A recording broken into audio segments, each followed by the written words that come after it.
سؤالي واختياري فدعائي وابتهالي شاهد لي. إن الحمد لله نحمده ونستعينه ونستغفره ونعوذ بالله من شرور أنفسنا ومن سيئات أعمالنا من يهده الله فلا مضل له ومن يضلله فلا هادي له أشهد أن لا إله إلا الله وأشهد أن محمدا عبده ورسوله لا نبي ولا رسول بعده اللهم صل وسلم على نبينا محمد صلى الله عليه وسلم وعلى آله وصحبه ومن تبعهم بإحسان إلى يوم الدين يا أيها الذين آمنوا اتقوا الله حق تقاته ولا تموتن إلا وأنتم مسلمون. Kaum muslimin, jemaah Jumat yang dirahmati Allah, bersyukur kita kepada Allah Tabaraka wa Ta'ala, di mana Allah masih memberikan kepada kita kekuatan dan keimanan serta kesempatan untuk dapat melakukan kewajiban kita selaku seorang hamba Allah Tabaraka wa Ta'ala, yakni melakukan salat Jumat secara berjamaah. Selanjutnya, syukur atau bentuk syukur kita tersebut hendaknya kita wujudkan dengan senantiasa meningkatkan ketakwaan kita kepada Allah Tabaraka wa Ta'ala. Dan ketakwaan yang sebenarnya kaum muslimin dan muslimat yang rahmati Allah adalah mengerjakan perintah-perintah Allah dan meninggalkan larangan-larangan Allah Tabaraka wa Ta'ala. Kaum muslimin jemaah Jumat yang rahmati Allah, Allah Tabaraka wa Ta'ala bercerita di dalam surah Al-Imran ayat 185. Allah mengatakan, kullu nafsin dha'iqatul maut wa innama tuwaffawna ujurakum yawmal qiyamah faman zuhziha 'anil nari wa udkhilal jannata faqad faz wa mal hayatud dunya illa mata'ul ghurur. Di dalam surah Al-Imran ayat 185 ini Allah bercerita mengingatkan kita tentang kehidupan dunia ini. Yang pertama kata Allah Tabaraka wa Ta'ala, kullu nafsin za'iqatul maut, bahwa setiap yang bernyawa, setiap yang hidup pasti akan merasakan kematian. Selanjutnya kata Allah, wa innama tuwaffawna ujurakum yawmal qiyamah, dan sesungguhnya ganjaran yang sempurna itu akan Allah berikan nanti di hari kiamat. Maka seorang mukmin, seorang muslim, ketika dia taat kepada Allah Tabaraka wa Ta'ala dan terkadang dia belum mendapatkan balasan atau balasan yang sempurna di dunia ini, maka dia tidak pernah bersedih. Kenapa? Karena hakikatnya balasan yang sebenarnya adalah di akhirat nanti. Maka apapun yang kita lakukan dari kebaikan, kalau kita belum mendapatkan atau belum melihat balasan kebaikan dari Allah Tabaraka wa Ta'ala, maka ketahuilah nanti Allah akan membalasnya di akhirat. Dan balasan akhirat itu adalah balasan terbaik. Dan tidak jarang juga Allah langsung memberikan jawaban, memberikan balasan di dunia ini. Tapi ketahuilah bahwa sebaik-baik balasan dan balasan yang sempurna adalah nanti di hari akhirat. Selanjutnya kata Allah, faman zuhziha 'anil nari wa udkhilal jannata faqad faz. Siapa yang Allah selamatkan dari api neraka dan dimasukkan ke dalam surga, maka dialah orang yang sukses. Sehingga Allah ingin mengingatkan bahwa kesuksesan seseorang itu adalah ketika Allah menyelamatkannya dari neraka dan memasukkannya ke dalam surga Allah Tabaraka wa Ta'ala. Adapun jabatan, adapun pangkat, adapun harta, maka itu belum tentu menjadi lambang kesuksesan seseorang. Kalau seandainya harta merupakan lambang kesuksesan, tentunya Nabi Ibrahim lebih berhak untuk mendapatkan harta dibanding Raja Namrud yang zalim. Tentunya Nabi Musa lebih berhak untuk mendapatkan harta dibanding Qarun yang sama sekali tidak taat kepada Allah Tabaraka wa Ta'ala. Tapi Allah mengingatkan, ingatlah bahwa kesuksesan itu adalah ketika Allah menyelamatkan kita dari neraka dan memasukkan kita ke dalam surga Allah Tabaraka wa Ta'ala.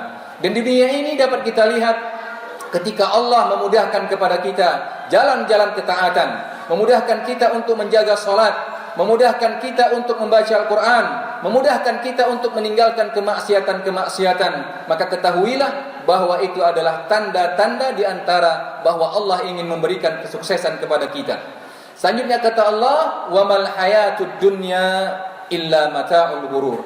Dan ketahuilah bahwa kehidupan dunia ini, kenikmatan dunia ini adalah kenikmatan yang menipu, kenikmatan yang melalaikan. Maka jangan sampai kita didina-bobokkan, kita dilalaikan dengan nikmat-nikmat dunia ini. Nikmat wanita, nikmat harta, nikmat tahta, semuanya itu melalaikan. Ketika Allah memberikan nikmat-nikmat tersebut, maka mari kita mengarahkan nikmat-nikmat tersebut menjadikan kita semakin dekat kepada Allah Tabaraka wa Ta'ala.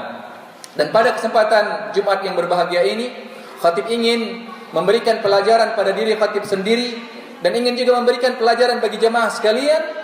Potongan awal dari ayat ini di mana Allah mengingatkan kullu nafsin za'iqatul maut, bahwa setiap yang bernyawa, setiap yang hidup itu pasti akan mati.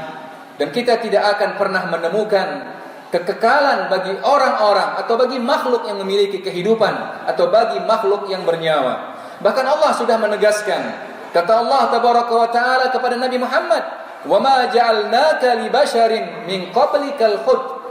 Wahai Muhammad, aku tidak pernah menjadikan kehidupan bagi seorang makhluk, bagi seorang hamba, baik yang sebelummu atau setelahmu, kekekalan di dunia ini.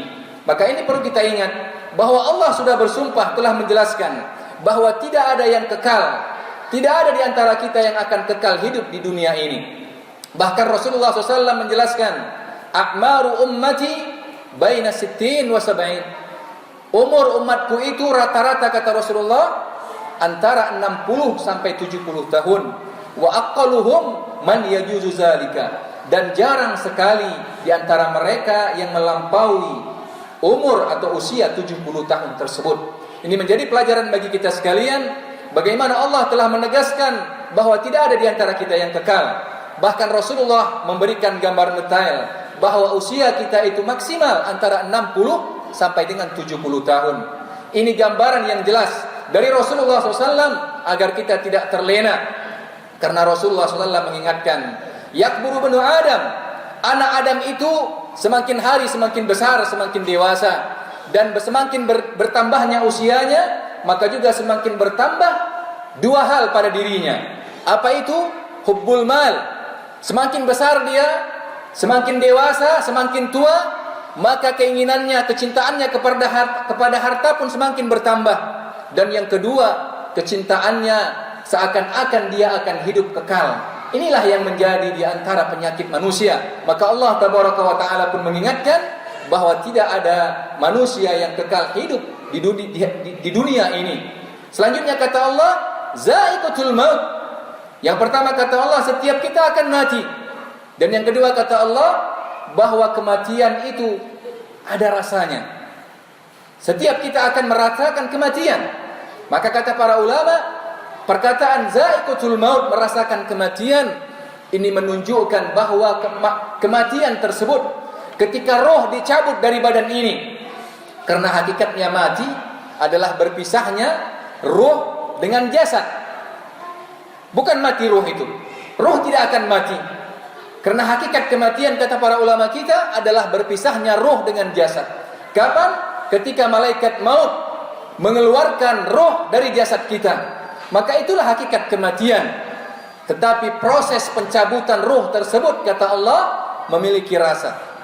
Rasa tersebut bisa saja sakit dan bisa saja mudah. Maka barangkali di antara kita yang pernah menyaksikan detik-detik di mana orang dicabut ruhnya oleh malaikat maut, maka tidak jarang sebahagian orang yang akan meninggal tersebut tubuhnya bergeletar, bahkan tidak jarang dia mengatupkan kedua giginya, menggenggam keras. Kenapa?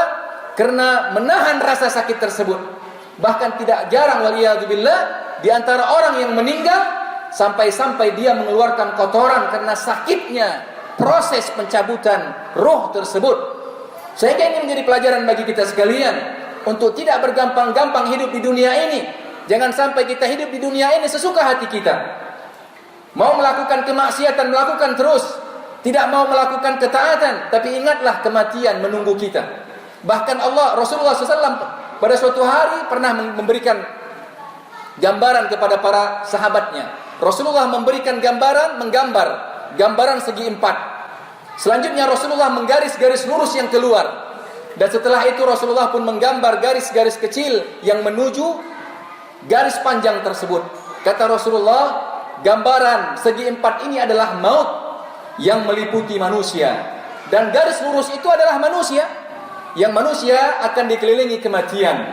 Dan garis yang keluar dari garis tersebut, kata Rasulullah, adalah angan-angan. Karena manusia biasanya panjang angan-angan seakan-akan dia tidak pernah mati. Dan kata Rasulullah, dan garis-garis kecil yang mengarah kepada manusia tersebut adalah musibah-musibah yang akan menyebabkan kematiannya. Kalau dia lewat dari musibah-musibah tersebut, kata Rasulullah, tapi garis persegi 4 tersebut yang merupakan maut yang mengitarinya tidak akan pernah lewat, tidak akan pernah dia lalui. Artinya kita semua tidak akan pernah bisa lari dari kematian tersebut.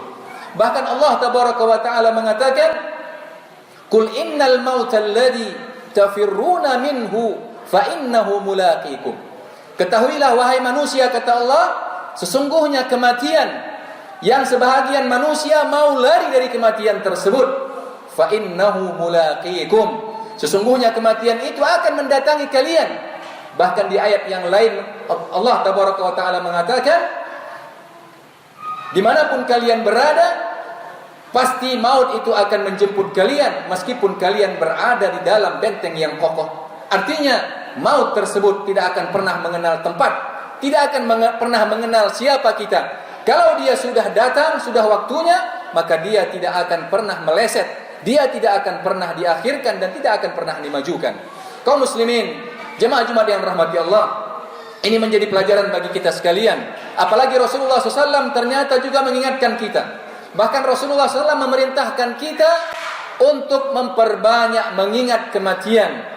Kata Rasulullah, "Aksiru min zikri hadimil ladzat." Wahai umatku, perbanyaklah oleh kalian mengingat kematian. Mengingat kematian yang menjadi pemutus kenikmatan. Kadang-kadang kita sering lalai karena kita merasakan nikmat di dunia ini. Nikmat dengan berbagai macam nikmat yang ada di dunia ini terkadang menjadikan kita lalai. Nikmat tidur terkadang menjadikan kita lalai untuk melakukan salat. Nikmat harta terkadang menjadikan kita lalai untuk berzakat, untuk bersedekah. Nikmat waktu luang terkadang menjadikan kita lalai untuk semakin mendekatkan diri kita kepada Allah. Tapi kata Rasulullah, perbanyaklah oleh kalian mengingat satu hal yang memutus kenikmatan-kenikmatan tersebut. Apa itu? Kematian. Ketika kita sering mengingat kematian, maka kata Rasulullah, kita akan meninggalkan, kita akan bisa membedakan mana kenikmatan yang hakiki dan mana kenikmatan yang sementara ini, yakni kenikmatan di dunia ini. Dan juga Rasulullah SAW pernah ditanya, "Wahai Rasulullah, ayyul mu'min afdal?" Siapakah di antara orang mukmin ini yang paling baik, yang paling mulia? Kata Rasulullah, "Ahsanuhum khuluqa." Yang paling baik di antara kalian adalah yang paling baik akhlaknya. Selanjutnya sahabat ini bertanya, wa ayyul mu'min akyas? Dan siapa di antara orang mukmin yang paling cerdas? Rasulullah SAW mengatakan, orang yang paling cerdas itu adalah aksanuhum lil mauti dzikra. Orang mukmin yang paling cerdas adalah orang mukmin yang paling banyak mengingat kematian dan paling banyak melakukan persiapan setelah kematian. Kaum muslimin, jemaah Jumat yang rahmati Allah, Rasulullah menegaskan bahwa yang paling cerdas di antara kita adalah orang yang paling banyak mengingat kematian dan paling banyak melakukan persiapan setelah kematian tersebut. Karena memang lupa kematian menyebabkan seseorang angkuh, menyebabkan seseorang sombong, menyebabkan seseorang merasa terus hanyut dengan kenikmatan-kenikmatan kemaksiatan. Tapi ketika dia banyak mengingat kematian, maka kemaksiatan tersebut tidak akan terasa kenikmatannya lagi. Dan juga salah seorang ulama kita mengatakan, sebagaimana disebutkan oleh Al-Imam At-Tabari dalam tafsirnya beliau menceritakan perkataan salah seorang ulama yang bernama Imam Ad-Daqqaq. Imam Ad-Daqqaq mengatakan, siapa yang banyak mengingat kematian, maka Allah akan mengaruniakan kepadanya 3 hal. Dan siapa yang tidak mau mengingat kematian, maka Allah akan menghukumnya dengan 3 hal. Apa 3 hal tersebut? Yang bagi orang yang banyak mengingat kematian, Allah akan karuniakan kepadanya 3 hal tersebut. Yang pertama, bita'jilit taubah. Orang yang banyak mengingat kematian, kata Imam Ad-Daqqaq, dia akan segera bertaubat kepada Allah Tabaraka wa Ta'ala dari kesalahan-kesalahannya. Kalau selama ini dia bermalas-malasan salat, ketika dia banyak mengingat kematian, maka dia akan segera bertaubat kepada Allah Tabaraka wa Ta'ala. Dia akan sadar bahwa dia akan mati. Bahkan kematian tersebut tidak mengenal usia. Sebagian orang mengatakan, kenapa kamu tidak sholat? Nantilah kalau saya sudah berkeluarga. Orang yang sudah berkeluarga dan masih muda, ketika ditanya, kenapa kamu tidak sholat? Kenapa tidak mau pakai jilbab? Nantilah kalau sudah tua. Seakan-akan dia menjamin hidupnya sampai tua. Al-Imam Asy-Syafi'i pernah mengingatkan kepada kita. Beliau mengatakan, tazawwad minat taqwa fa innaka la tadri idza janna al-lailu hal ta'ishu ila al-fajr. Berbekallah kalian dengan takwa. Senantiasalah kalian bertakwa kepada Allah Tabaraka wa Ta'ala. Tinggalkan kemaksiatan. Kata Imam Syafi'i, kalau malam sudah tiba, siapa di antara kita yang menjamin bahwa besok dia akan masih hidup? Siapa di antara kita yang menjamin kalau dia besok masih hidup? Maka alangkah sombongnya seseorang yang tidak mau bertobat setelah melakukan kemaksiatan. Seakan-akan dia mengatakan, saya akan hidup besok, saya akan terus hidup. Selanjutnya Imam Syafi'i mengatakan, kam min sahihin mata bi ghairi illatin. Berapa banyak orang yang sehat, berapa banyak orang yang segar bugar mati tanpa penyakit. Belakangan ini kita mendengar kabar-kabar kematian yang begitu cepat. Padahal baru beberapa menit yang lalu dia bercerita, dia menelpon tetangganya, saudaranya, keluarganya. Tapi ternyata hitungan detik, hitungan menit, kabar kematiannya pun datang. Bagaimana Allah memperlihatkan kepada kita korban-korban kapal tenggelam, orang-orang yang meninggal tertabrak, orang yang meninggal di rumahnya. Ini menjadi pelajaran bagi kita sekalian. Apakah yang meninggal semuanya adalah orang tua? Ternyata tidak. Bahkan banyak di antara yang meninggal tersebut adalah para remaja, bahkan anak bayi. Ini menjadi pelajaran bagi kita sekalian yang masih hanyut dengan kemaksiatan, yang masih malas salat, masih senantiasa melakukan kemaksiatan terus, masih asik dengan kemaksiatannya. Apakah kita tidak sadar dengan kematian-kematian yang Allah tunjukkan kepada kita?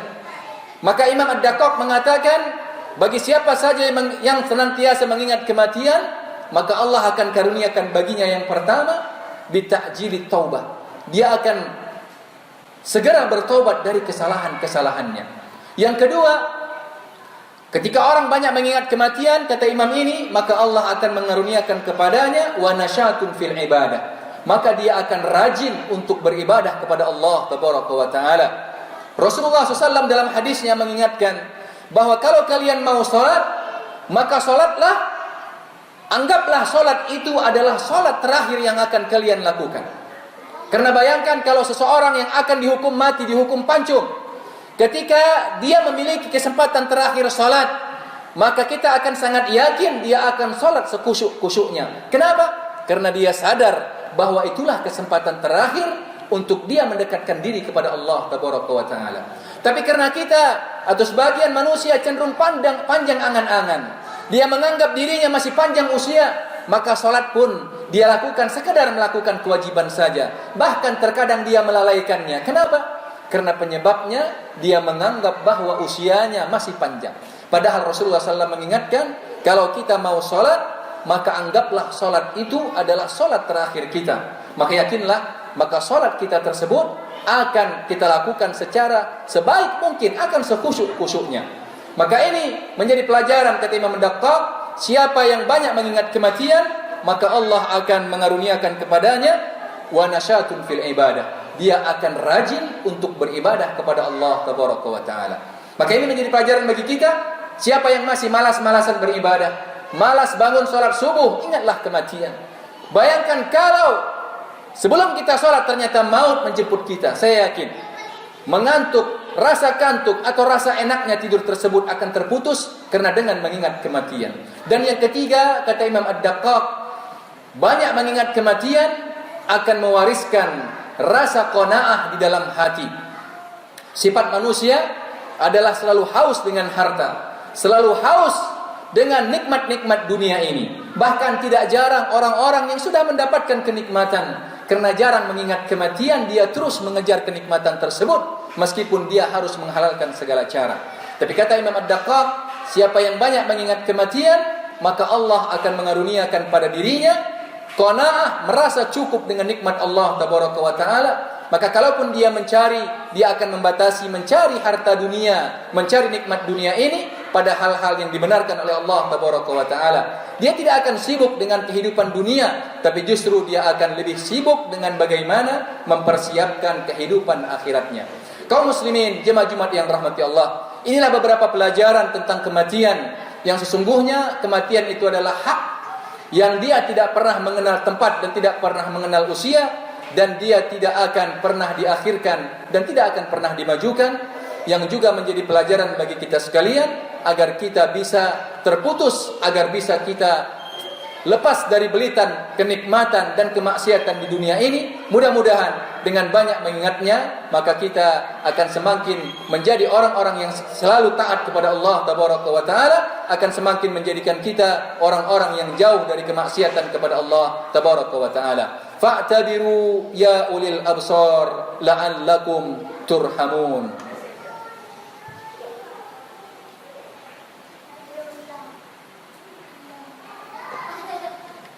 Innal hamdalillah nahmaduhu wa nasta'inuhu wa nastaghfiruh wa na'udzu billahi min shururi anfusina wa min sayyiati a'malina.